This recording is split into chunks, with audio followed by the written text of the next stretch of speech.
Committee Room 29. Sound.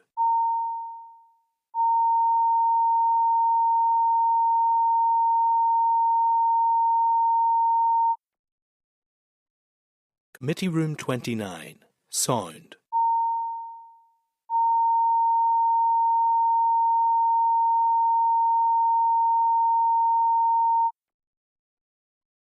Committee Room 29. Sound.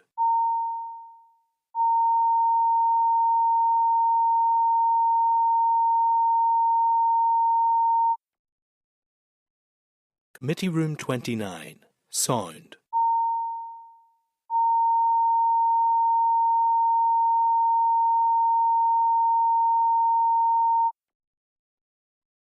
Committee Room 29. Sound.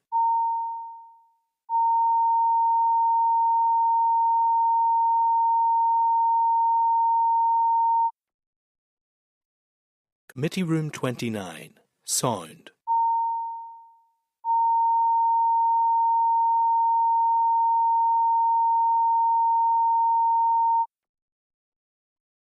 Committee Room 29. Sound.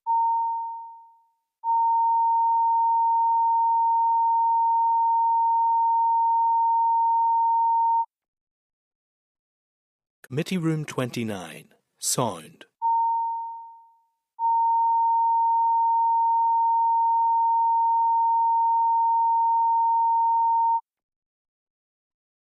Committee Room 29. Sound.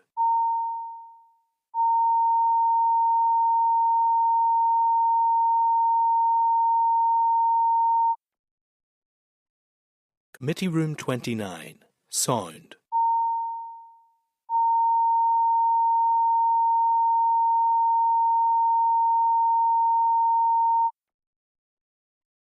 Committee Room 29. Sound.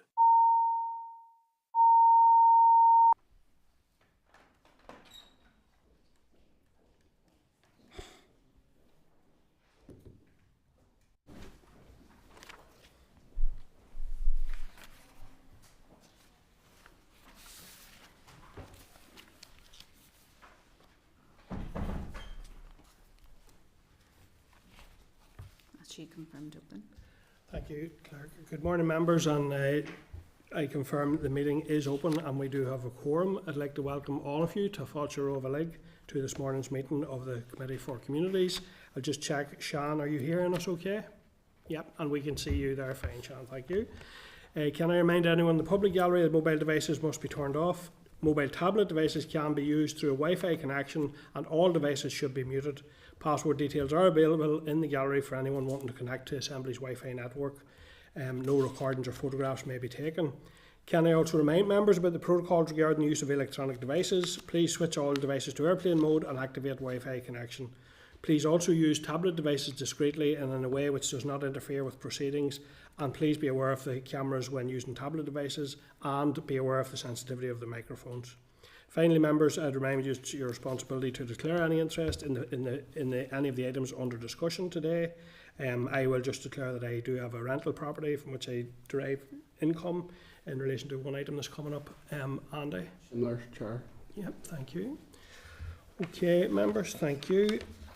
So, apologies then, Clerk. Are we aware of any apologies for today? No. Okay. Chairperson's business, members, then I'll just start by mentioning that we will be having a closed session briefing from RAISE at the end of our meeting today in relation to options for committee's proposed event to engage with the arts sector in January, and I would encourage everyone to stay for this if possible so that we can agree a preferred approach and model for that engagement. Secondly, I'd like to share with members that the Minister asked myself and the Deputy Chair to meet informally on Tuesday morning to discuss improved ways of working between the committee and the department. In order to improve information flow and communication going forward, we discussed the possibility of sharing the themes or issues which the committee has agreed as priorities and seeking updates in relation to these in a planned or scheduled way, as we discussed at our own strategic planning review session, and that we would be meeting with the Minister on a 3-monthly basis. So our members can let the committee team work ahead with the department to schedule these updates into the forward work plan. Yeah, thank you. In addition, we discussed the possibility of identifying topics or subjects of particular interest and arranging sessions with relevant officials who can provide detailed information and responses to members on specific queries which they might have. The Minister also said that he would be content to share direct contact phone for directors of heads of business where that may prove useful for members to follow up on issues specifically. I did reinforce the point there are many issues which committee members are keen to undertake scrutiny of, and that it won't always be possible those will principally be in formal setting. But where there are issues or topics or themes where we can get further information, that would be certainly useful. The Minister did offer a specific information session on universal credit, which a number of members have raised issues with the relevant Deputy Secretary. So just to check, are members content that an appropriate date is identified for that? Yeah, thank you. Just want to briefly mention, members, and I know a number of members were at the equity event which took place in the Long Gallery, and just to say that there were some very powerful individual stories and case studies set out, and I suppose it was very notable, and it is notable to me, we have a world-leading arts sector here. Unfortunately, they are some of the worst supported on these islands, so I think there's a mismatch there that we need to very urgently, because there's all sorts of benefit from that sector. We are today and into the future looking at working at how we engage with the sector more generally, and how we as a committee can assist in that role. So thank members, and I know Sean was instrumental in setting that up, so thanks for that, Sean. The other one that I wanted to mention was the Youth Participation All-Party Group are doing a piece of work on youth homelessness. Again, I know members of the committee were at that session earlier in the week, and I thought there were some very good presentations and very good issues raised there, and work going on in that group which will be of interest and value to the committee as well going forward. So thank you for that. So members, agenda item 3 then, the draft minutes, which can I please refer you to, which are at page 6 of your meeting pack. Are members content to agree the minutes of 24th of October as drafted? Agreed. Content, thank you members. Matters arising then, members, I'll just work through them. So at page 17 there's a reply from the Department of Justice in response to committee's request for departmental work in relation to disability rights and representation. The reply states that DOJ is actively committed to engagement with all sections of the community, including disability groups, to ensure their views are represented in the important work that the department does to deliver and develop its services and to inform decision making in policy development. A senior official from DOJ sits on the Diversity Champions Network, a civil service-wide group which has 4 thematic leads, one which includes disability. The DOJ is committed to promoting the work of the network and delivery of actions on the current plan for 2024-25, including those in respect of disability. So members, any comments or content to note? Content, thank you members. At page 21 then is a reply from the Ministry of Housing, Communications and Local Government on the UK Shared Prosperity Fund. The reply states the Chancellor will have confirmed plans for 2025-26 on the 3rd of October, and that the overall approach to longer term growth funding remains in development. So the fund will continue for another 12 months. There has been significant cut in the fund, which is a great concern, and as of the 4th of March, 76 million of SPF funding has been allocated to 30 projects here in the north, with further investment to follow.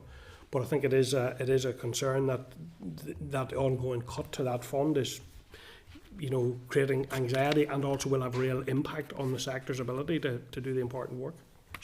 Kelly? I'm a little bit concerned. We know that there's due to be information out soon. Having worked in the community and voluntary sector, quite used to funding pots coming very late. However, there's a legal implication on this one, because the organisations have employed staff on the back of this funding. If clarification is not known by the 31st of December, it will interfere with the redundancy notices that may be necessary as a result of the reduction in the cut. So if we could impress upon the department, will they have the information on time to inform those organisations before that deadline? Thank you, Kelly. Yep, Kira. I would certainly agree, but I think likewise we also need to look at the actual training programme for people, and there's people currently on really excellent programmes, so it's critical not only in relation to staff salaries, it's also critically important in relation to training programmes. So they urgently need to know what their budgets are moving forward, I don't know, is there a way that how we can press upon it? Can I clarify that's an action for the department to confirm? Yes, because I believe that whenever the Treasury comes forward with their offer, it will be for the department to issue the information out to those people, or is it the other way round? It's directly from From the UK share From the perspective? UK, Well, then we'll have to go to the Treasury. Back to this. Ministry of Housing, okay. So to confirm funds and that the communication will happen before the end of December 2024. A 3-month redundancy period should be kicked off by then. There's clarity too on the flexibility of if there is to be a cut, where's the flexibility in deciding where that cut should be? Just for clarity, so we are going to ask specifically which projects the continuation funding has been given to, if it's been allocated directly from DLUC, is that right? Yeah, Also we're part not of the sure. initial agreement, but Yeah. if the committee Yeah. wants that to be added There's in, no we can, clarity yeah. whether it's a general reduction across them all. Or... If they're going to, there's no point in saying yes, there's a 40%, 900 million. We need to know where that's going, you know. Yeah, well, that's going to be affected across. You're right, Brian, yeah. Okay. And Clark? Yeah. Okay, thank you. Then page 22, members, there's a reply from the Department for Infrastructure in relation to committee's request for information around the disability rights and representation.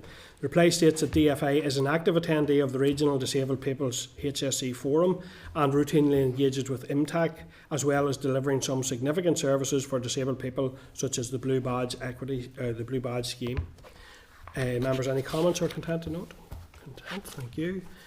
Members, page 24, there's a departmental reply in relation to the geographic spread of projects delivered through the Access and Inclusion Programme. The reply states that the programme is open to all councils and the decision for councils to apply for grant funding is strictly down to each council area. Details on the number of projects per council area are provided for committee members at Annex A. Given the constrained financial environment, there has been no budget available to allocate to the Access and Inclusion Programme, and currently there are no plans to launch in 2024-25. Go ahead, Kelly. Just to say, I'm quite disappointed when I saw some of the numbers coming through from some of the councils. That, like, for instance, the lowest there is 6 projects have been taken forward by one council area, compared to others, Derryn's to Brands, for instance, of 56. Can we get a breakdown of what the money has been spent on? And if there is no money for access and inclusion from the Department for Communities going forward for this year, what plans has the department made for the inclusion of this in next year's budget? That would be very useful to know, because how can we expect our local government partners to provide access and inclusion if they're not being provided with any money? Yeah, members content? Content with, Yep. detail? Yeah. Budget confirmation for the year ahead. Yeah. Okay, thank you. Members, page 27, there's a departmental reply to our queries on whether official error will be considered as grounds for the new welfare supplementary payment waiver. The department recognises that recipients' awareness about these payments needs to be improved, and as a result of recent discussion with stakeholders, officials have committed to revisiting and refreshing all WSP messaging. The response sets out that official error will not be a criterion when considering waiving an overpayment.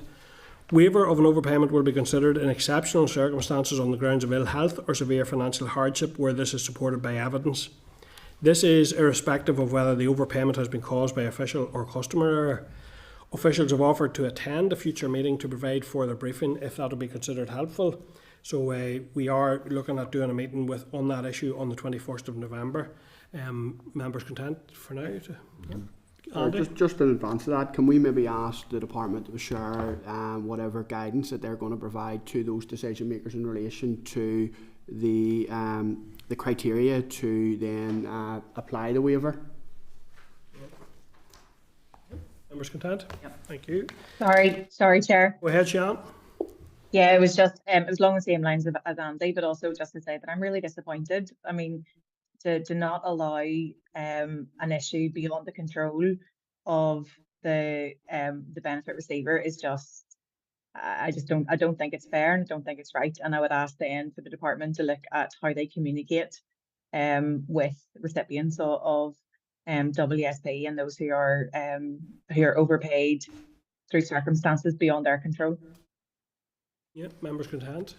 Sorry, can I just come back in on that? And also, importantly, given that official action is not going to be taken forward, what the department's doing to prevent it from happening in the future, because obviously I've been contacted by quite a lot of people saying that it has been applied, and obviously I note the department saying it's not an application process, but it is being applied to individuals' accounts without their knowledge. Yeah. And I do appreciate obviously what they're saying they're going to do, but there needs to be prevention so that it's not being applied incorrectly. Yeah, members content to reflect. Yeah. Thank you. Okay, members, at page 29 there's a reply from the Housing Executive to committee queries on supporting people, decarbonisation, the disabled facilities grants, and the Action for Children report, A Place to Call Home. It's a comprehensive reply, members, and I don't intend to go into detail, but I just want to ask if members have any comment or any issues they wish to note in relation to that report. Reply, sorry, go ahead, Kelly. Sorry, on page 47, when they talk about research. We're 13 ahead of you, I think, on the page numbers, but anyway. Oh, well, sorry. Well, anyway, no, carry on. Though. Okay. The DFG booklet and guidance, can we get a copy for each member of the committee? I know we were told that the Disabled Facilities Grant that there would be new information out and there would be information provided to each office, but I haven't seen that so far. Okay, we'll request that. We have the guidance for each member of the committee. Yes, please. Yeah. Okay, at page 30, go ahead, Chair. Just one, it's the affordable warrant scheme once again. We know it's currently been halved from I think 14 million down to 7 million. We did get an update in relation to 5 million was being allocated to predate current applications, and there was 2 million available. I'm keen to kind of get an update on where the budget's at now, how many outstanding eligible applicants are awaiting, and what's the timeline for them, because I have had, I don't know if any other members, I've had constituents ring in concerned that there's been a delay in them being able to move forward. So because that concern's been raised, could we have just an update on exactly where it's at? How many applicants are currently awaiting the award? Eligible applicants currently awaiting award, and is there a delay in applicants moving forward? And I suppose I would just reiterate, I think it's critically important that given the monitoring rounds, it's critical that, and I would hope that the department has a bid in to meet the outstanding demand for the affordable warrant scheme, particularly given the loss of the winter fuel payment for so many vulnerable people. Yeah. Can I confirm, is this a request in writing or a request for a briefing from the people from that unit to go through those numbers? Either, it would be keen. What about in writing in the first instance? Okay. Writing in the first instance would be And then fine, we have yes. something to drill into. Okay. Chair, sorry. Go ahead, Just page 49/50, I think it is the update on the Housing Executive's youth homelessness strategy, just on the back of the all-party group for youth participation. I think it would be really good for us to get the Housing Executive in to actually go through that action plan. That was, I think, launched last Friday, but it would be good to get them in if possible, just to go through that with us if possible. Thank you. Members content that we schedule We're asking them in later on in Yeah. this, so yeah. So we'll add we're that to probably the list. coming to that as well later, but thank you, Sean. Okay, members, thank you for that. So then, page 38 then, there's a reply from the Housing Executive to queries on the right to buy scheme, capital receipts.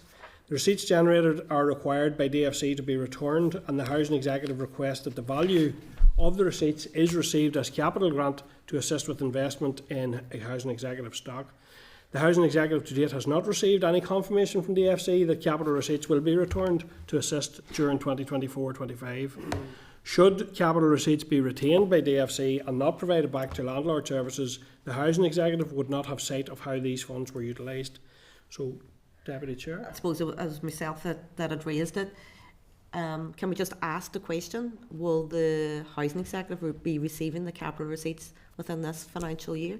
Because it's, once again, it's like the affordable warrant scheme, it's critically important, given the conditions of some of our homes, that as much investment as possible can go into those homes. And so I'd be keen to know, is that going to be a huge gap for the Housing Executive in investing in their current stock? Thank you, Kelly. Can we also ask if the Housing Executive are coming in that they give us a breakdown of their expected costs for the Adaptation of Persons with Disabilities programme, and if they're not getting this capital money, what's the alternatives to funding that change? Because leaving people in a home that's not fit for purpose for their needs would frighten me quite a bit. So it'd be good to know exactly how much that they anticipate this year would be and how they're going to meet those costs if they don't get this extra money. Are you content? Yes. Members content? They met. Yep. Okay, thank you. At page 3 then of your table papers, there's a reply from DFI on planning applications currently on hold. That reply states any details around the numbers of planning applications that may be on hold as a result of issues relating to water, wastewater and sewage facilities will be held by local councils. There's a link provided in the response to page 4 of table papers which disaggregates the information on planning applications by council area. Although the tabs set out information on the numbers of applications received, decided and withdrawn, they do not provide information on reasons why in terms of water, wastewater, sewage connection. So do members have any comments, or would maybe we should write to councils, or what do members think in relation to that? Chair, I spent last weekend at the Civic Initiative, where it was like a citizens' assembly that discussed housing, and figures provided at that by various experts were that there were 19,000 applications for houses that were sitting waiting planning permission, and the expectation is that none of those will be built, and because of the wastewater pressures, that there will be a stop on all building from 2028.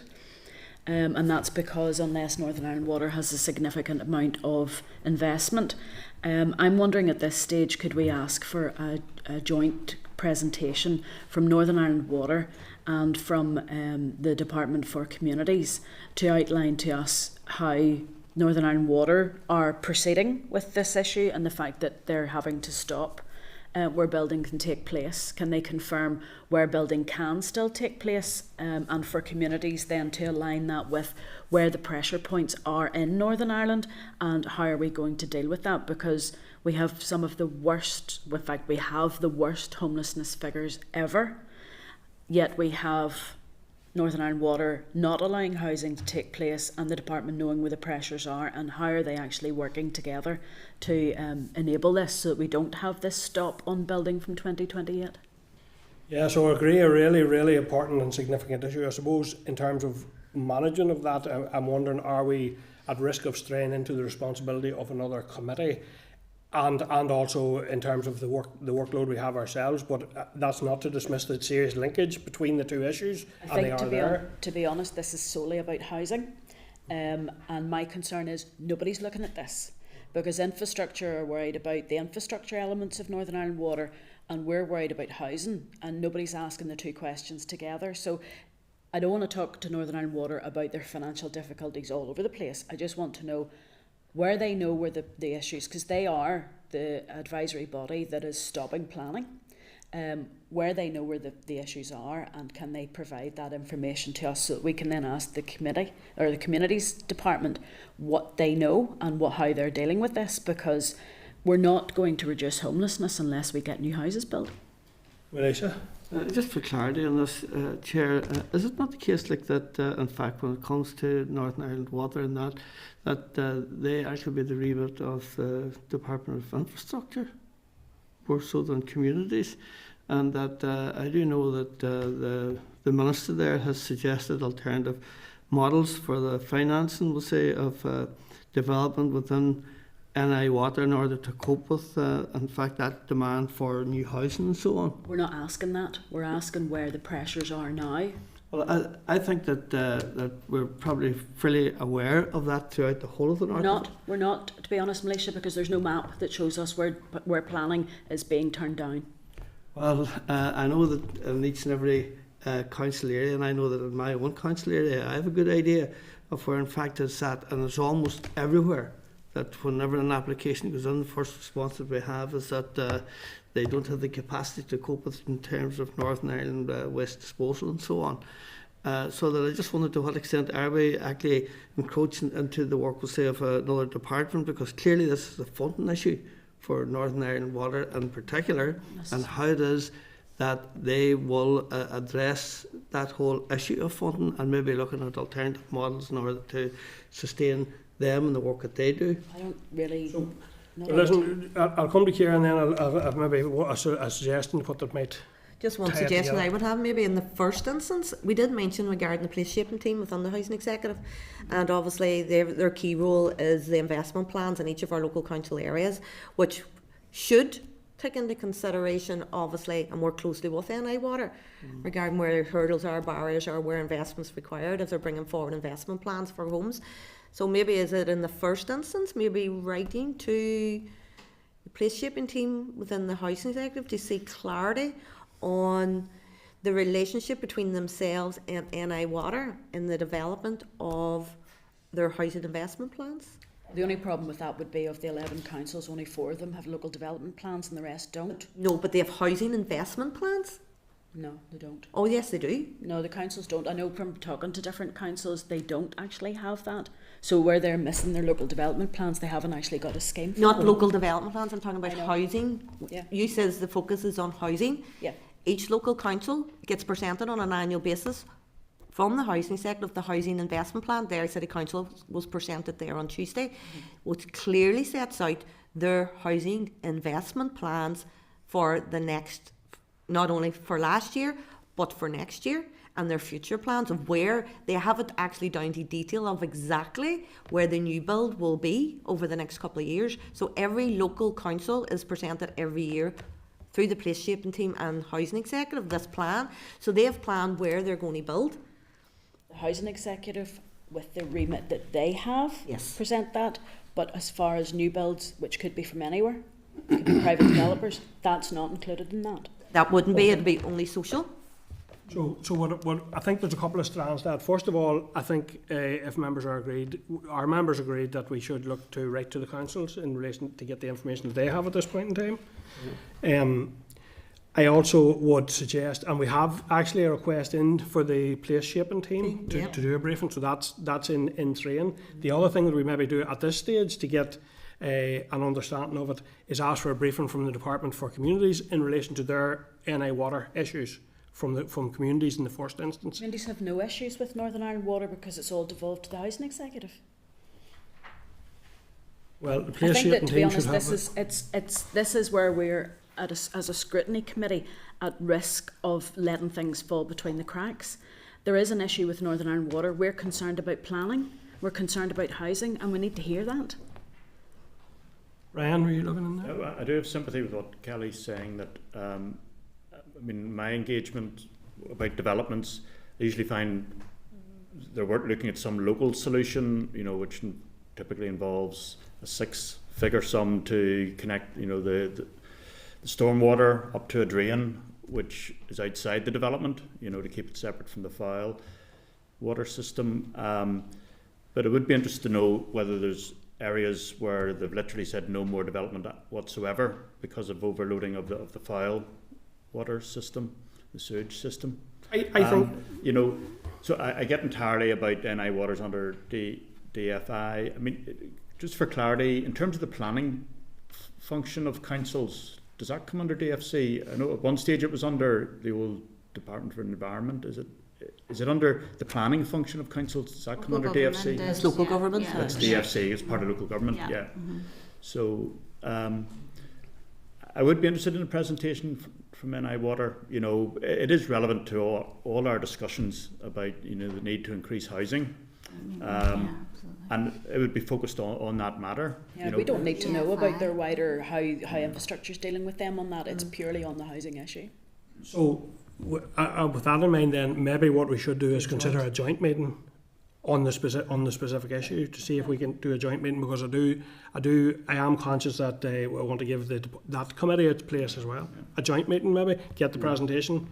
Joint between the two committees. Yeah. Do you mean? Infrastructure and communities with briefings from NI Water.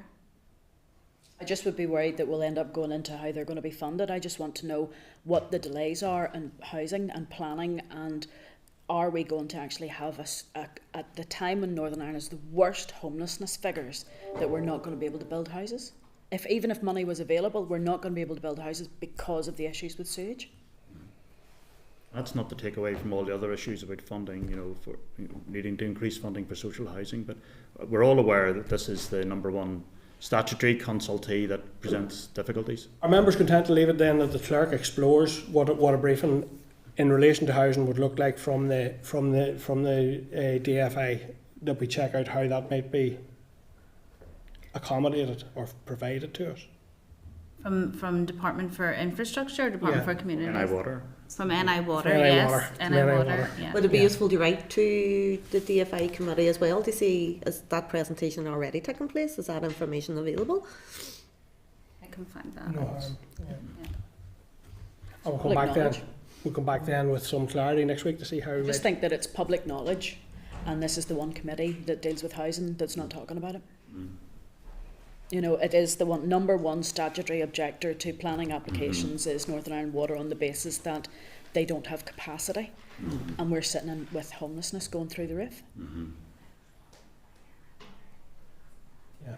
Well, we can go ahead and invite NI Water in to do that briefing for information, and we can decide then where our role is in relation to that. But the information certainly will be relevant.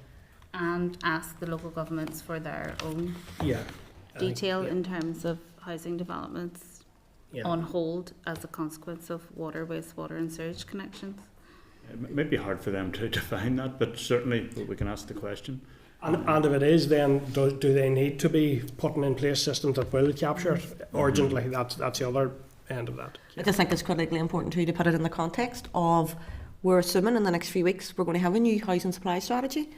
And the ambitions there was to build 100,000 plus homes over the next 10 to 15 years. So I suppose it would be shocking if there wasn't up-to-date information on how that correlates within and their role within the new housing supply strategy. So I think setting it in the context of the new housing supply strategy as well would be very pertinent. Okay, thanks everyone. Go ahead. Just Morris Bradley texted me that he's held up on the motorway with traffic congestion, but he aims to be here. Okay. Thank you, Fran. So members, at page 43 there's a reply from Department of Finance on disability rights and representation, which states that the annual Civil Service Diversity Action Plan developed by the Diversity Champions Network sets out activities to improve diversity and inclusion in the civil service across the themes of gender, disability, LGBTQ+, race and ethnicity, as well as cross-cutting priorities. The Civil Service is also a lead partner of employers for Disability NI and has a designated disability champion who is also chair of the Civil Service Disability Working Group. Disabled persons are currently underrepresented in the civil service workforce, and to increase their participation in the workforce, the Department has introduced a range of measures as outlined in the reply that you've received there. Any comment, members, or content to note? Content, thank you. At page 46 is the ministerial reply to the committee's request for a briefing on the status of the draft anti-poverty strategy. The Minister states he is content for the committee to make contact with officials to arrange a briefing on the social strategies, including the draft anti-poverty strategy, but suggests that a briefing is scheduled to take place towards the end of November, start of December. This will allow work liaising with other departments to commence and enable officials to provide a more comprehensive briefing. So members will be content with that, or content to note that. Sian? Sorry, Chair. Excuse me. The new Northern Ireland Audit Office report on the impact of, I suppose, the lack of a child poverty strategy has been released, and I wonder, is there any way that we can perhaps get a briefing on that NIAO report, or maybe potentially have, I know that one of our committee members is the chair of the PAC, but it would be good to see the response there from the PAC as well, and that child poverty, the child poverty aspect of it, I think would be really useful for us to have sight of before we see the minister's strategy, if possible. Yeah, and just to indicate, I'm also on the PAC and I've worked on that. Oh, I'm taking part in a panel discussion on that when it's being launched in the Long Gallery. So I expect after 1 o'clock today, we certainly will have availability of it, and we can look at put in the pack for members. Is there a date for that launch? It's today. It's taking place today, starting at 12:30 and running until about 1 o'clock. Okay. So that's happening in the Long Gallery today. Okay, thanks, members.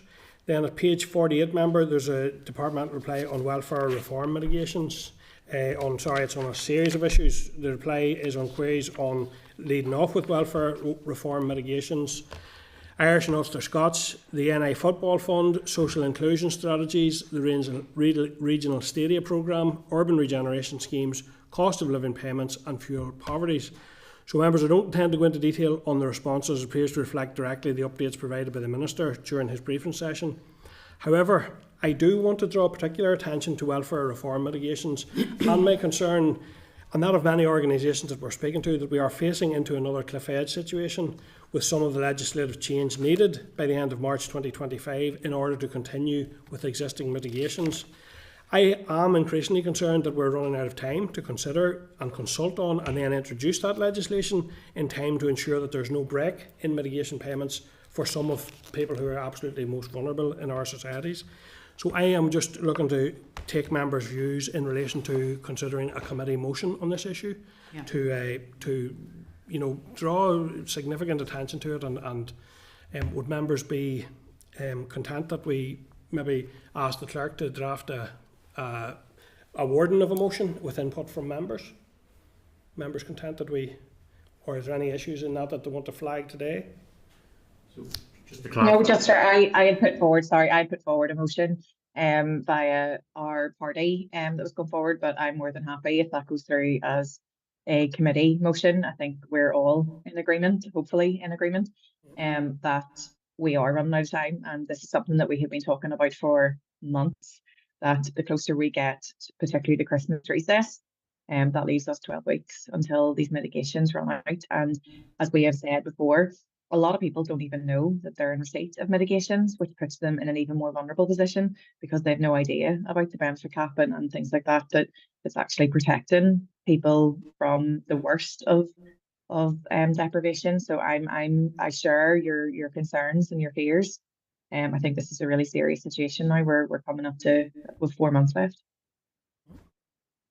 Okay, so would members be content? Go ahead, Brian. Just to clarify the wording of that motion, well, that'll be sent out to us. Take it. Yeah, the clerk will for draft consideration at the next meeting, so members would review it and have to agree it. Because I know there are some mitigations currently in place, and there's other ones that have been proposed, but the reality was then, funding them coming out of core funding for public services. So will it be focused on the existing ones? The existing ones, the motion will be focused on the existing ones. There are recommendations on a whole host of other. My most urgent concern, and I'm concerned about both of them, and I would love to see both of them being addressed, but my most pressing concern is around the existing ones and the need to bring forward pieces of legislation to ensure that those continue. So that's the bit that we'll be focused on, Brian. The clerk would draft the motion, we'll bring it back the next week to have a look at the wording and agree the wording. So if members are content with that. Yep. Thank you. Chair, can I come in? Sorry, just on the urban regeneration point. I'm so sorry. Yep, go ahead. Yesterday I attended Ballymena School's participatory budgeting launch event. It's the first of its kind in Northern Ireland, funded partly by Department for Communities. And I have to say I've never seen anything more positive, just in terms of it was through that St Patrick's regeneration that DSE are obviously involved in Ballymena, and just really the involvement of young people in how money is spent along the theme of health and well-being. And it was really just if the committee was agreed that we could potentially write to the Department for Communities and ask is there any way that this might be rolled out in other schemes that DSE are involved in, because it was and is so positive. So it was a really, really great event. Yeah, members content? Thank you, Kelly. Can I go back in our packets, page 61? There's the Irish and Ulster Scot languages. It talks about the language strategies cross-departmental working group. Can we find out who's on that group, please? It confuses me as to some of the department's interests in that. And then page 65, it starts in 64. Kelly, members content that we seek the information on the membership of the group? First of all, and then go on ahead, Kelly. The fuel poverty strategy. Can we ask the department what bids have been made by the housing executive to move stock away from oil? Because it's one of the key things of a fuel poverty strategy would be how we're going to actually help people move away from oil. It's not something that we're seeing coming down the road. I know that the housing executive are looking at retrofitting, but if we are to move people away from oil, what bids have been made into the department for that? Yep, members content? Thank you. Okay, members then content with that, all those items? Yes, thank you. Moving on then to page 62, there's a departmental reply to queries on housing tenancy fraud provisions within the Financial Provisions Bill. Although the Housing Executive currently carries out tenancy fraud investigations for its own tenants, the current legislation does not give them power to undertake investigations on behalf of housing associations, nor does it have the legislative power to charge for providing that service. The proposals would be to provide the Housing Executive with the power to undertake tenancy fraud on behalf of the registered housing association sector and to charge RHAs for that service, and to make provision to enable any person to disclose any information in relation to tenancy fraud.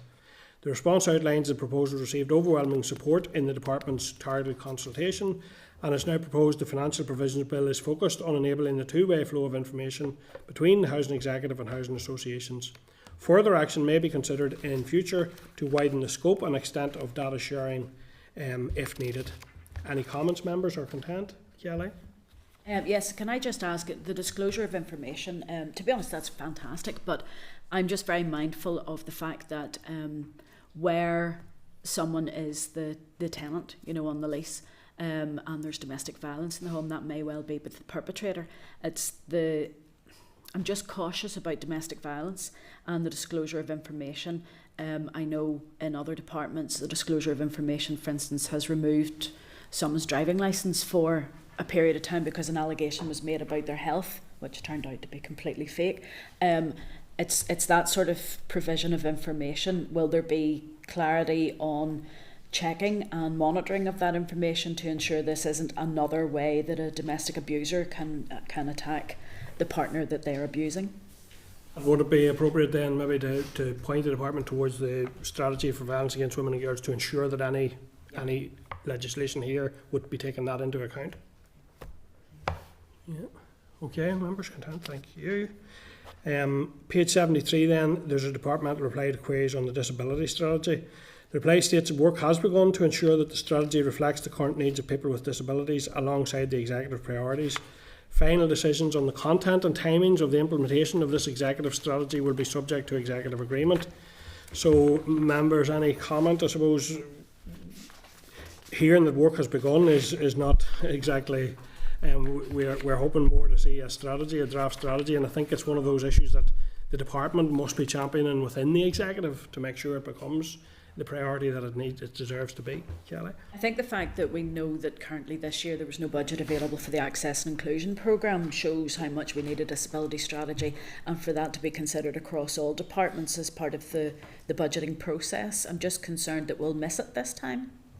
I don't know how to, is there any way we can ask the department whenever they're looking at their budgets that they ensure that the interim findings of the disability strategy that was produced as draft could be considered when budget planning by all departments? Members content? Content, Clerk, with that? Yeah, I'm content. Our members agree that we're asking members the department. Yeah. Okay, members, page 75 then, there's a departmental reply to queries on the transfer of the landlord registration scheme to councils.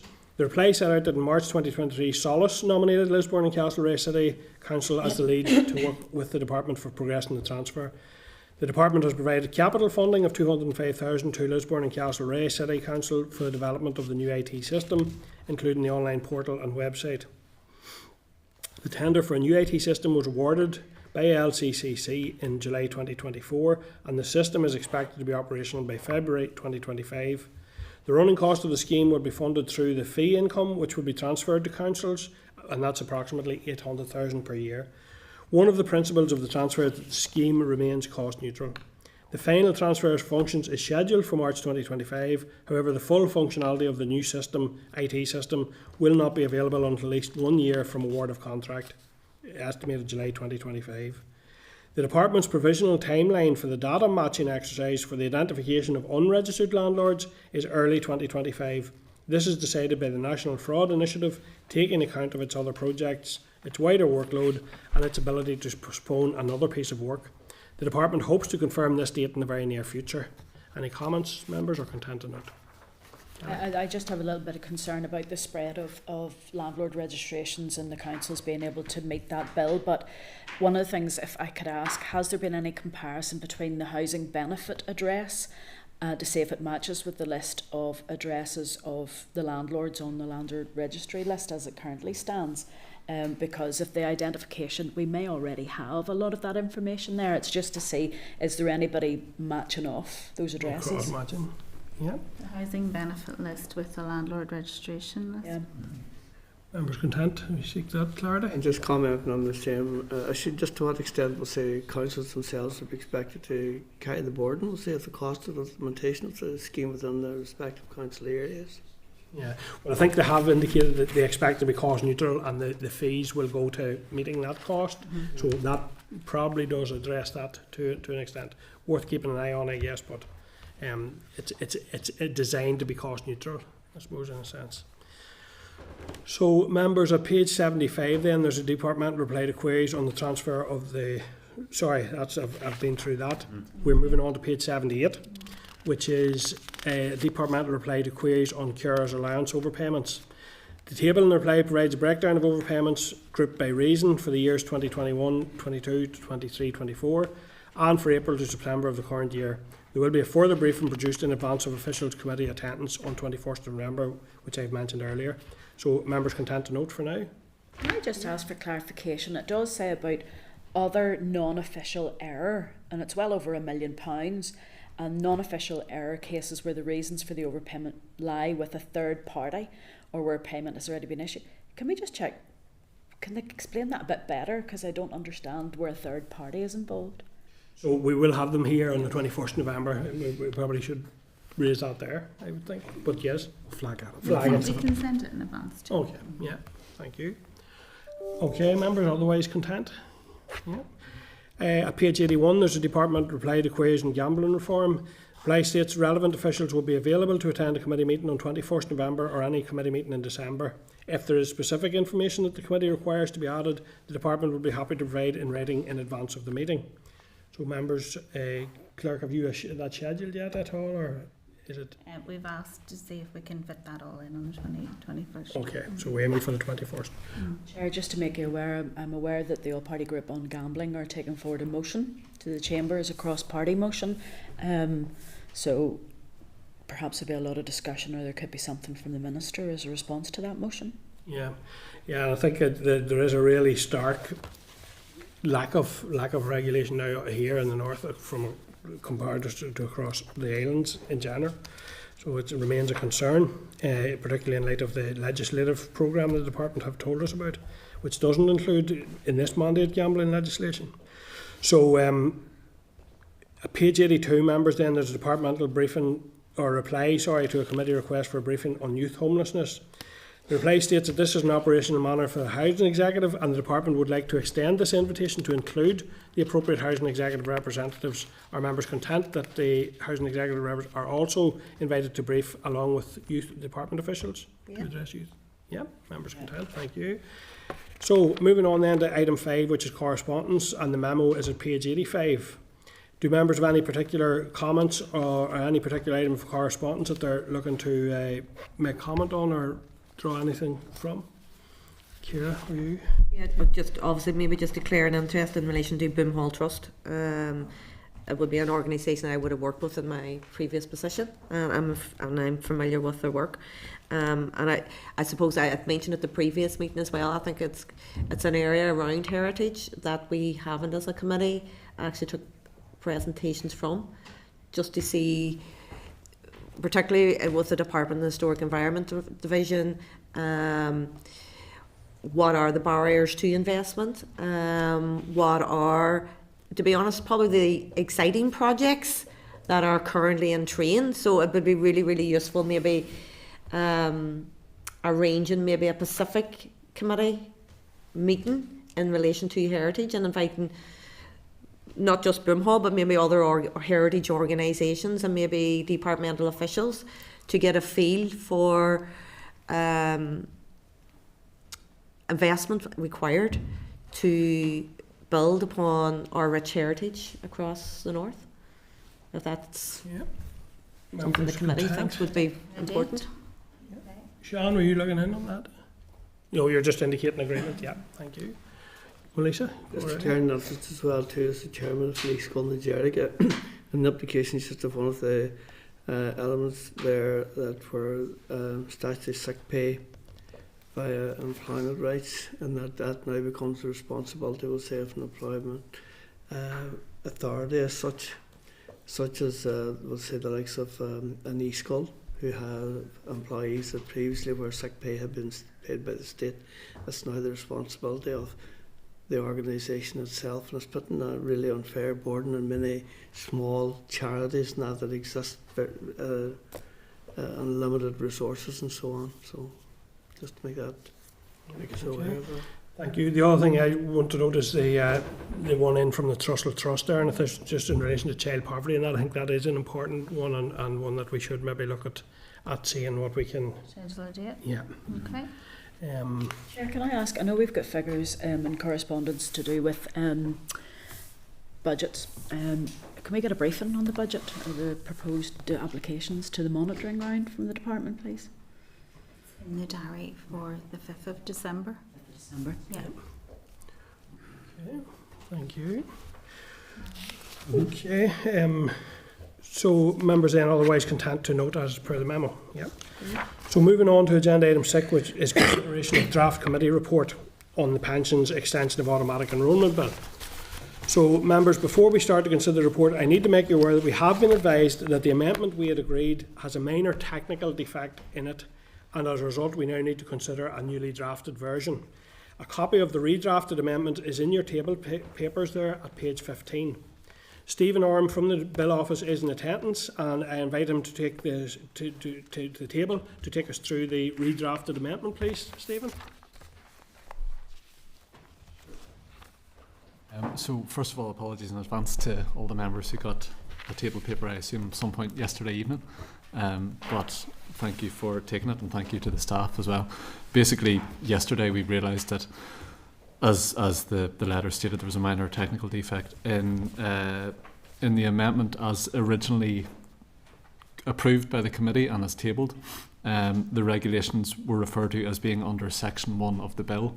Strictly speaking, Section 1 of the bill makes a number of amendments to the 2008 Pensions Act. So the regulations are made under new sections of that Act. So there are a couple of changes to this amendment which just reflect that better. There's no change to the policy intent. This is just a slightly better and slightly clearer rendering of the committee's instructions. So that's it really, but I'm happy to take any questions. Any question for Stephen? Okay, thank you, Stephen. So I will now read into the record the redrafted amendment before asking for members' agreement on it. So the draft corrected amendment is that after clause 1, insert, report on the operation of powers affecting age and qualifying earnings. 2-1, the Department for Communities must lay before the Assembly a report setting out its assessment of the effects of any changes made by regulations under section 3, brackets 1A, 5, brackets 1C, or 13A of the Pensions No. 2 Act NI 2008. 2. The report must be laid at least 36 months and no more than 42 months after the coming into operation of the first regulations made under any section of any of section 3, brackets 1A, 5, brackets 1C, or 13A of that Act. Are members content with the corrected amendment? Agreed. Yeah, thank you. Before I start then on the report, members, we have been provided with a departmental reply on monitoring data on opting out following implementation of measures in the bill. The reply states the annual survey of hours and earnings, that's known as ASH, will continue to form the primary route by which participation in workforce pensions here is monitored. The ASH survey provides data on employee participation in workplace pensions. However, data on why employees choose to opt out of the workplace pensions is not available. So do members have any comments, or are they content to note and include a copy of that response into our report? Agreed. Yeah, thank you. Members, we've been provided page 12 of your table papers with a ministerial response to our queries on workplace pensions for the self-employed. The Minister states that automatic enrolment into pensions doesn't apply to the self-employed, and that this has been the case since the introduction of automatic enrolment in 2012. Research has shown that the approach to pensions that worked for employees generally wasn't suitable for the self-employed, but there are other ways outlined in the reply that the self-employed can arrange their own pensions. The Minister's response outlines that the DWP is exploring the feasibility of retirement savings solutions for the self-employed. Department officials are liaising with DWP officials on this. However, it should be noted that this work is long-term and at an early stage. Are members content to note this response at this stage and to confirm they are content to include a copy of this response in our report? Agreed. Yeah, thank you, members. So now, members, we are going to consider our draft report on the bill. You've been provided with a copy of the revised draft report, taking into account the redrafted amendment that we just discussed, and that's in your table papers at page 16. I would remind you that we are focusing on the text of the report only, as the team will then address any formatting issues once the text is agreed. I will ask for comments and then agreement on each section of the report, and we'll start with the powers and membership, which is pages 18 to 19. So do members have any comments, or are they content with this section as drafted? Content. The executive summary, pages 21 to 22. Do members have any comments, or are they content with this section as drafted? Content. Thank you. Introduction, pages 23 to 25. Do members have any comments, or are they content with this section as drafted? Content. Context and overview of the bill, which is contained to pages 26 to 35. Do members have any comments, or are they content with this section as drafted? Content. Committee consideration of the bill at pages 36 to 42. Do members have any comments, or are they content with this section as drafted? And members, the changes to reflect the agreed redrafted are amended are paragraph 45 of page 19. So are members content? Content. Committee deliberations on the bill, which is at pages 43 to 48. Do members have any comments, or are they content with this section as drafted?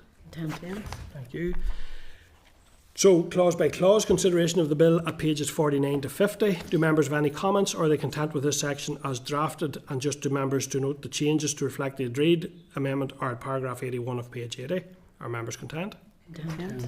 Thank you. Appendices, pages 51 to 52. Do members have any comments, or are they content with this section as drafted? Content. No, thank you.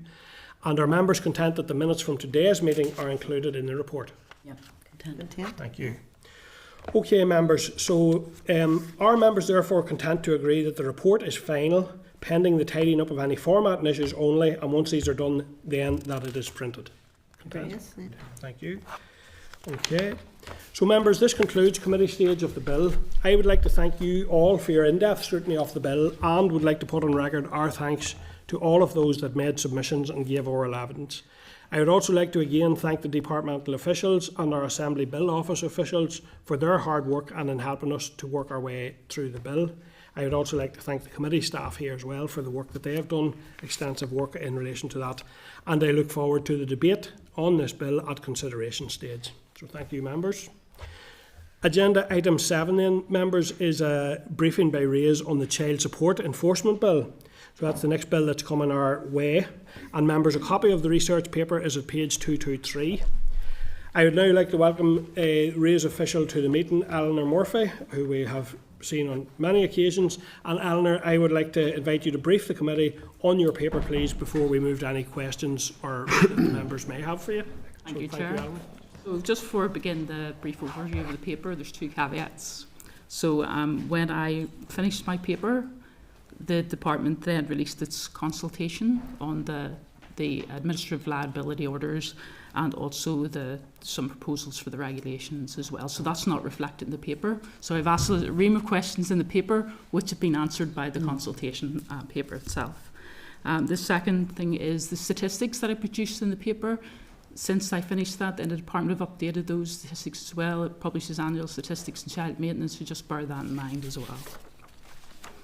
So a quick recap on the bill. It's a parity bill. It corresponds to the Child Support Enforcement Act 2023, which applies to Great Britain and received royal assent in July 2023. The Northern Ireland bill is very short, 2 clauses, 1 schedule, and it's quite technical in nature. But if enacted, it will replace the current court-based liability orders, which are made by Magistrates Court, with administrative liability orders, which will be made by DFC. It would also allow DFC to make regulations in respect of appeals against the administrative liability orders. For example, the period in which appeals can be made and powers of the court regarding appeals as well. So the rationale for the bill in a nutshell is to speed up the process for liability orders. The current court process, according to the department, takes about 22 weeks on average, so that's similar to what was found in Great Britain. Things like the COVID pandemic has caused backlogs in the court system, and that has affected things like liability orders. They're hoping the new administrative liability order process could maybe be completed in around 6 weeks, and that corresponds to what they found in GB as well, 68 weeks. So what are liability orders? So CMS currently has a range of tools that it can use to get the child maintenance payment or arrears. For example, they can deduct maintenance payment from the salaries of the paying parent, or they can instruct the bank or building society to deduct those payments. But if this doesn't work, or it's not suitable as a very last resort, DFC can apply to a magistrate's court for a liability order. Now, a liability order in itself doesn't really do anything. What it is a legal recognition that the debt exists. So then once the liability order is registered with the Enforcement of Justice Office, then it allows other things to take place. For example, then the arrears can be gained through, say, the sale of the proceeds of a house, or if the paying parent has interest in land or property. So there's a range of tools that the Enforcement of Judgments Office can use. So comparatively speaking, liability orders aren't really used that often. In 2023-24, departmental figures show that 218 liability orders were made. And if you consider that there's a caseload of about, I think, £17,500 child maintenance cases, then that's a relatively small number. So I think it would be useful for the committee to have a better understanding of the liability order process. So you know what liability orders are, but behind that there's obviously a decision-making process, there's an administrative process as well. And I think if you understood that process better, then you're going to understand the administrative liability process better, although there will be some changes in the appeals system. For example, the committee might want to know what cases are suitable for a liability order application, what aren't suitable. Is the paying parent given notice, and how much notice is they're given? How can paying parents query or appeal against a liability order? How can they appeal a maintenance calculation if they think that that is incorrect?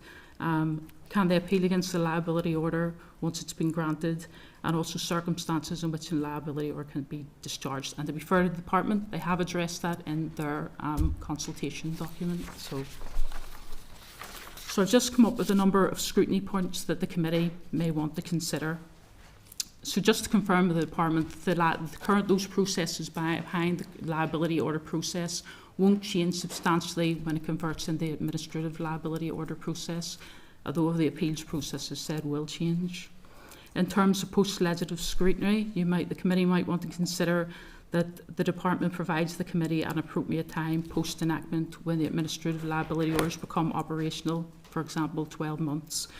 You may want to ask them to provide you figures on how many administrative liability orders have been issued and some comparative figures with the previous year's liability order figures. And also an indication of how long it is taken for the administrative liability process in comparison to the old process. For example, is it taken 6 weeks to issue these? And it might take a little while for that to bed down and things to quicken up, because obviously there's training and things like that would have to occur. And also maybe ask the department for an assessment of the new appeals process as well, and how that's working both for the CMS and for the paying parents themselves.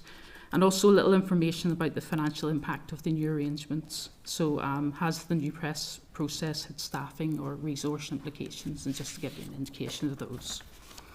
So what I usually do for parity bills is that I'll look at the equivalent bill in Westminster, look at the debates, look at the committee examinations, see if there's anything strange or startling that MPs have identified that you should know about.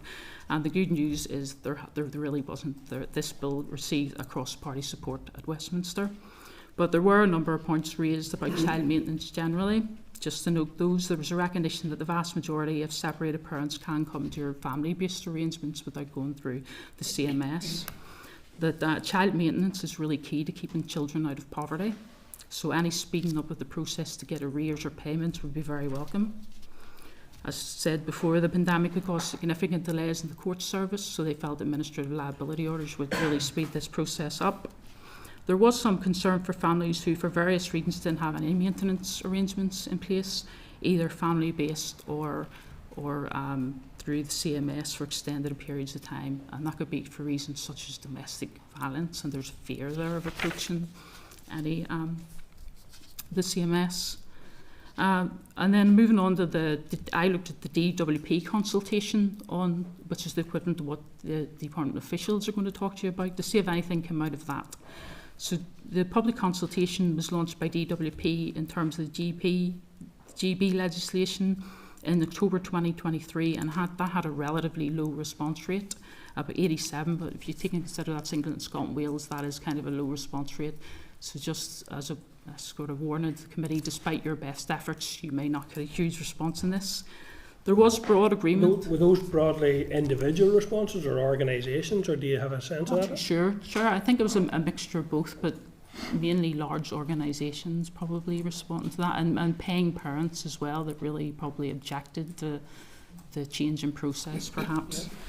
But there was broad agreement found to the proposals contained within that. There were some concerns expressed regarding the notice payment, which would be the notice to make an administrative liability order would be 7 days or 28 days if overseas. But DWP pointed out that's really the timescales that are currently in place anyway. That wasn't a major change. Some people asked if time would be allowed for things like postage delays. Some people suggested adding bereavement as a cause for the discharge, the administrative liability order. Some people were concerned about the consequences of administrative liability orders. For example, there was concern amongst people who had experienced domestic violence that some paying parents could use the system to frustrate it and perpetuate non-payment by repeatedly using the appeals process. But really the sort of purpose of this bill is to speed up that process and to prevent those long delays, to be fair. And the UK government basically responded saying there a lot of these issues that were raised on timescales, those timescales really mirrored processes that were already in place. For example, the proposal would be for 21 days for an appeal and administrative liability order. You could appeal to the Magistrates Court, and they said that that's really in keeping with the deduction orders. So if a deduction order is made by DWP, then the paying parents 21 days to appeal that. So that's really, the timescales really haven't changed that much. So the last section of the paper really isn't directly to do with the bill. It refers to potential further reforms that you probably should be aware of. So in May 2024, the UK government issued a consultation paper containing quite significant proposals for reform to child maintenance. They really sought in this to encourage more parents to make family-based arrangements, and the proposal was to end direct pay and to transfer people into either family-based arrangements or a sort of enhanced collect and pay arrangement, and that's a fairly significant change. And although child maintenance is devolved in Northern Ireland, if there's significant changes made in GB, potentially could have changes here. Bear in mind that was under the Conservative government, so the new Labour government, I'm not sure what their position is on that, but just things you consider. You maybe want to request information to the department and discussions that they've had around this sort of issue. There was also contained within that proposal a proposal to conduct a review of child maintenance calculations, which again, that's quite a significant development. And also, you might want to consider asking the department, is there any updates in this? Will there be a review in Northern Ireland? Will that review be going ahead at all? Also in that consultation was a concentration on services for victims of domestic abuse as well. And I think that was an issue that you'd raise in your initial considerations of the bill as well. Yeah. And committee might want to consider asking the department exactly what services they have in place, CMS services that they have in place for victims and survivors of domestic abuse. The review also mentioned the Child Support Collection Domestic Abuse Act 2023. Some of it seems to extend to Northern Ireland. I think maybe we might consider asking the department for a wee bit of further information on that. It involves payment arrangements for victims and survivors of domestic abuse. So that concludes that part of the... Okay, well, thank you, Alan. That's a very, very comprehensive and a very enlightening look across at the issues, and thank you, I really do appreciate that. I suppose two issues that jump out for me. Well, first of all, I take it, given the strong support there's been, that any human rights issues around the right to appeal or whatever have been addressed to the satisfaction of a wide swathe of political opinion and sectors. Yeah, that didn't actually come up, Chair, surprisingly, so I'm sure DWP may have done human rights compliance checks, but I'm not sure on that. I could check for you, Chair. Yeah, please. And the other thing is, and this is possibly outside the scope of the bill, but I still think it's worthy of mention, given our unique situation here in relation to how this might be implemented cross-border, or what the impact might be cross-border. And I will also ask if it would be useful to know if there's any intention or impact, negative impact or potential positive impact that we can derive as a result of these changes that could be considered now or in the future. Because I do recognise the parity issue, and that, you know, if there are future changes, they may not fit in terms of this bill, but I think there are areas for consideration. So any other questions for Eleanor, members? Brian? Thank you for the presentation. For assurance, in terms of the robustness of the orders, they're just as strong. Is that what you're finding? I don't know, did you compare with what was happening in England? I mean, does the liability order still go through court, or as currently? I mean, does it? So is it legislatively as strong in terms of enforcing the payments? Yes, because it would be a legal recognition. It would still be a real legal recognition, as far as I'm aware, that the debt actually exists, and then that enables it to be taken for the Enforcement of Justice Office. That's probably a question you're probably better asking the departmental experts who, just so you know, Just so when we're streamlining the process, that it will be effective, you know, and as strong if there's an attempt to avoid a payment, you know. It seems to be the case that it would be equivalent to the liability orders, the court-based liability orders, so it's sort of similar power, from what I can gather. But the departmental officials probably be best to go through that with you. Okay. Yeah, we have officials coming immediately following these two briefings from Alan. Kelly?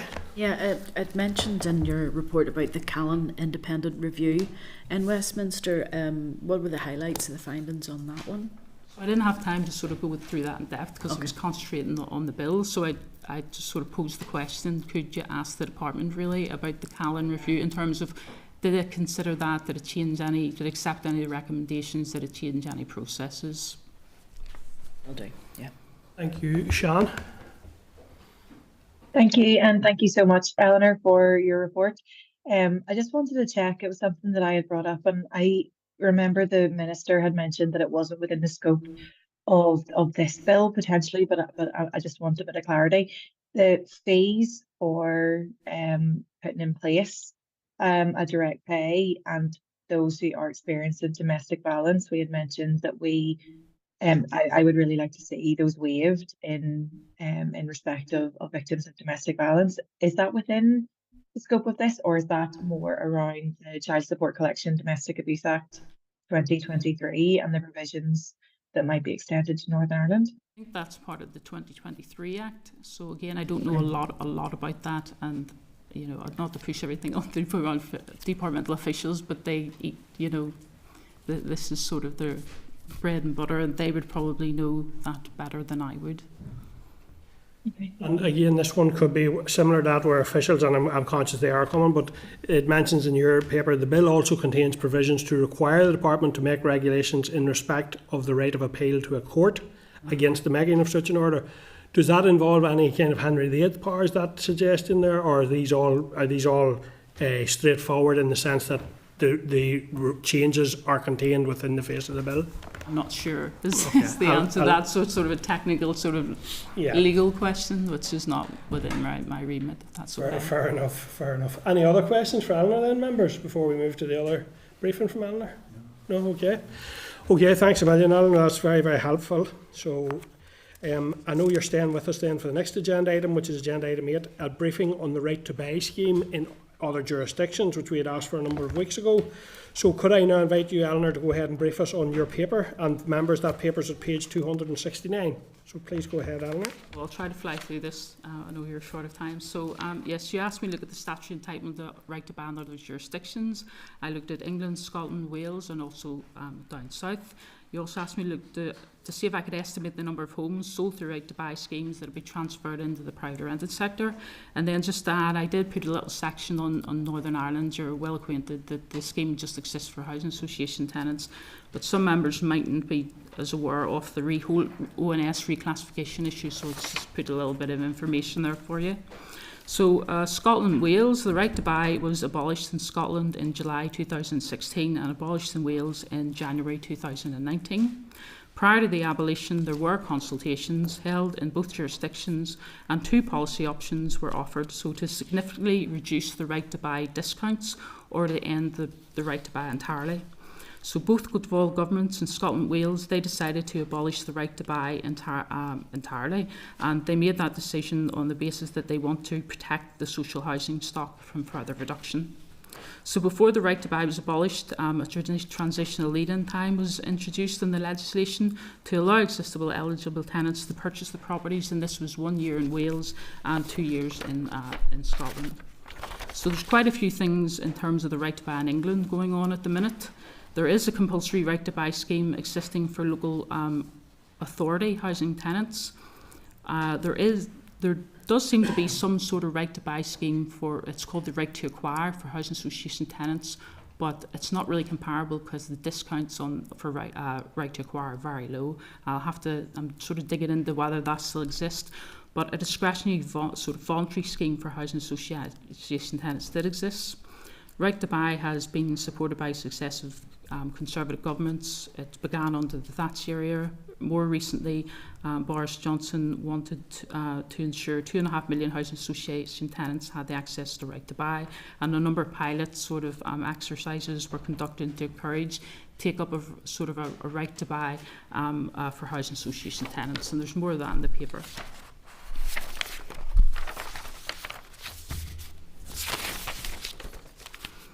But you probably have read in the news recently there are changes ahead to right to buy in England. So the Chancellor of the Exchequer announced that there would be a reduction in discounts from right to buy. They weren't going to scrap the scheme for local authority tenants completely, but they were going to reduce the discounts. The speech didn't mention, the statement didn't mention what exactly that was, but there's reports in the media it could be a reduction from a maximum of 70 to 25%. The other part of that was to allow local authorities to retain 100% of receipts, and they could replough those back into social and affordable housing, but previously this was capped. So Angela Rayner recently gave an interview with the BBC, and she said the right to buy obviously had many benefits, but that the Labour government sought a fairer right to buy system, and it looks as if there's going to be a review of the right to buy. There was another article in the media this morning confirming that there would likely be a consultation, and also that Angela Rayner would like to see right to buy to end for new build properties. So it's sort of watch that space. And she has set that, I think, within today's report within the context of a homelessness crisis, which is particularly relevant, I think. That's right. The decision by the Labour government wasn't made in a policy vacuum. They said they spoke to people, spoke to local government, they spoke to organisations such as Shelter.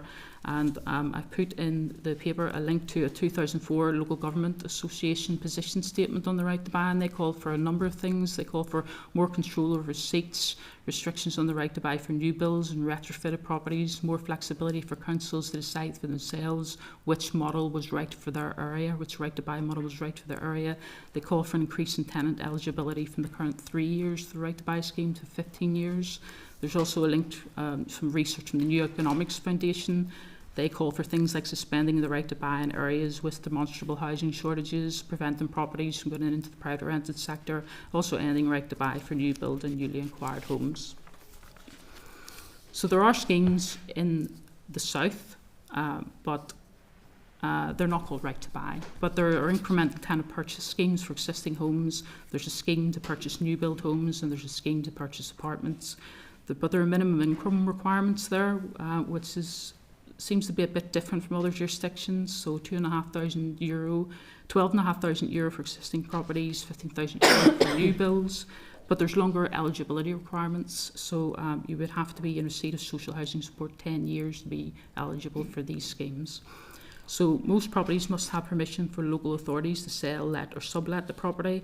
And interestingly, it's according to the government websites, local authorities can decide not to sell homes if they believe it would help them manage the stock in their area. Bit about the house scheme in Northern Ireland, you know, it exists for the statutory scheme, exists for housing association tenants. The compulsory scheme ended for housing association tenants in August 2022 due to the ONS reclassification issue. So housing associations can offer discretionary schemes. I contacted NIFA to ask whether anybody was actually providing a discretionary scheme, and they're very helpfully looking into the issue for us because they have to contact all the housing associations, so they're going to get back to us on that issue.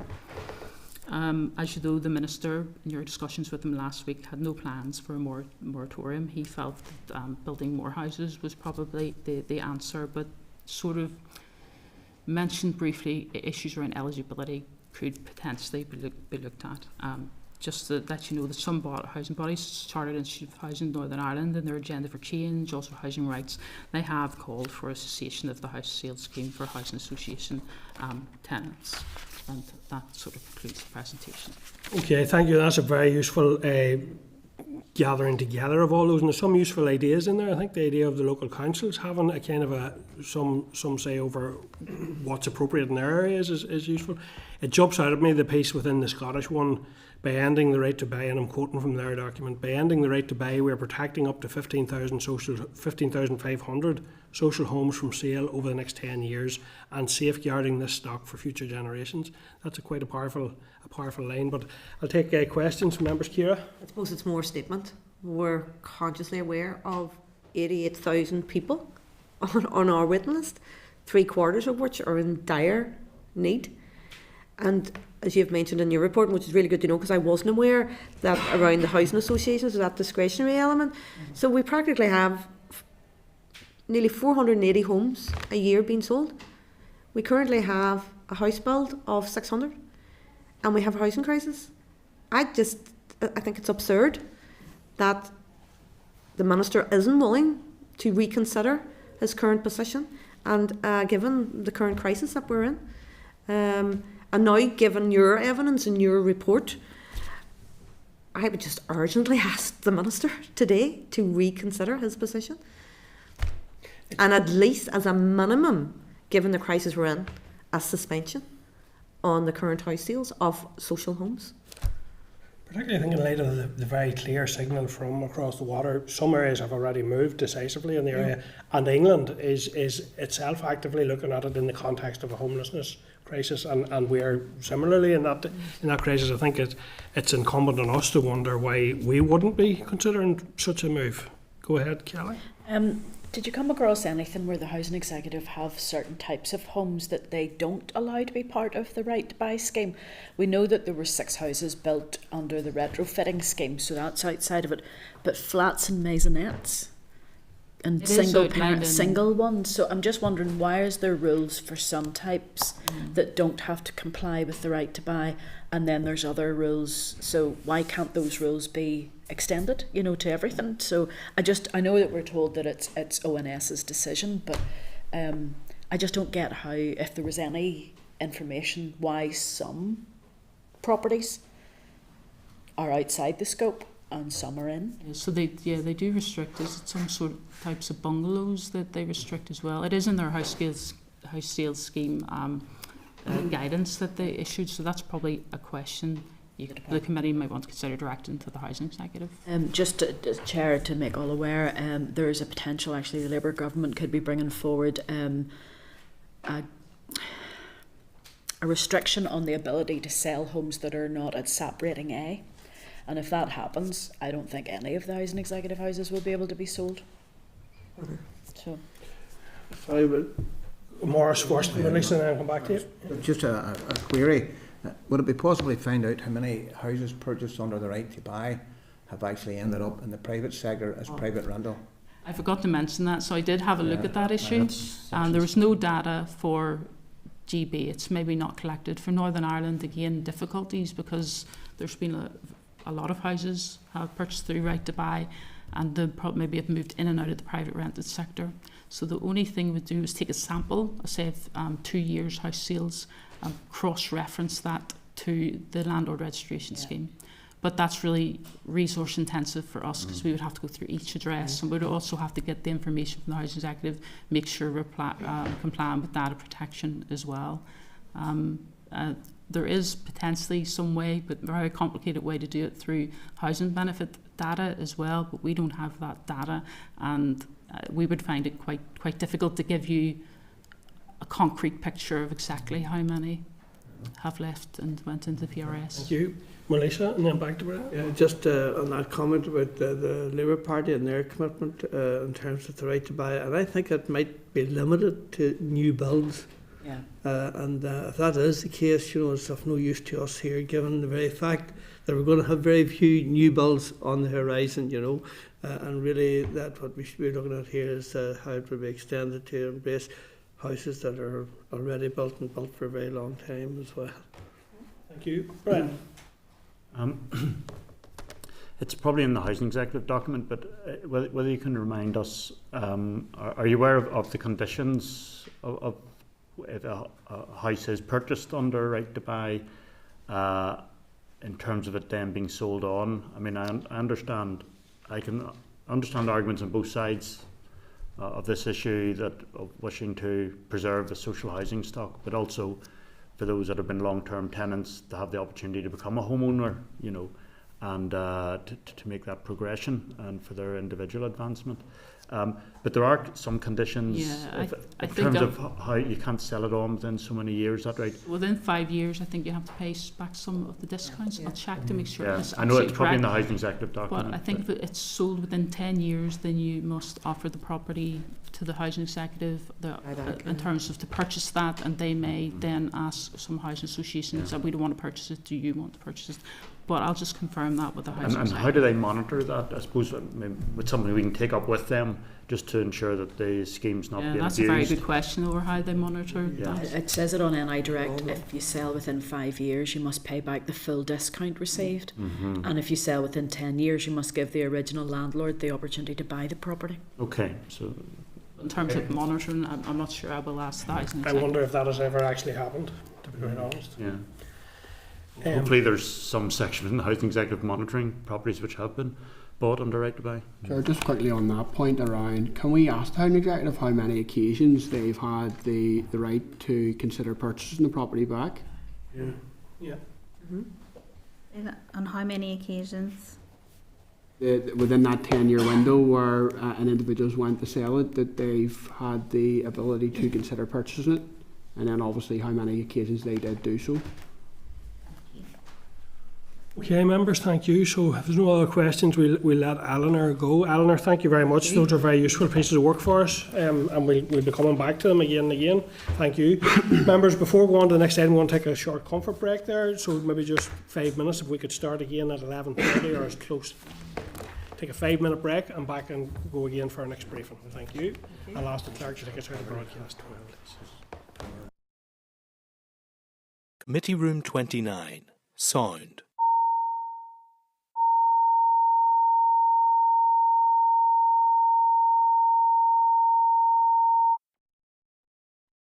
Committee Room 29.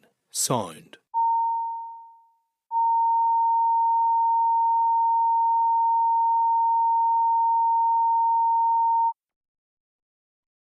Committee Room 29.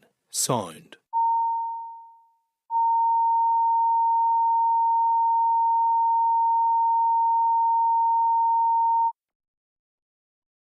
Committee Room 29. Sound.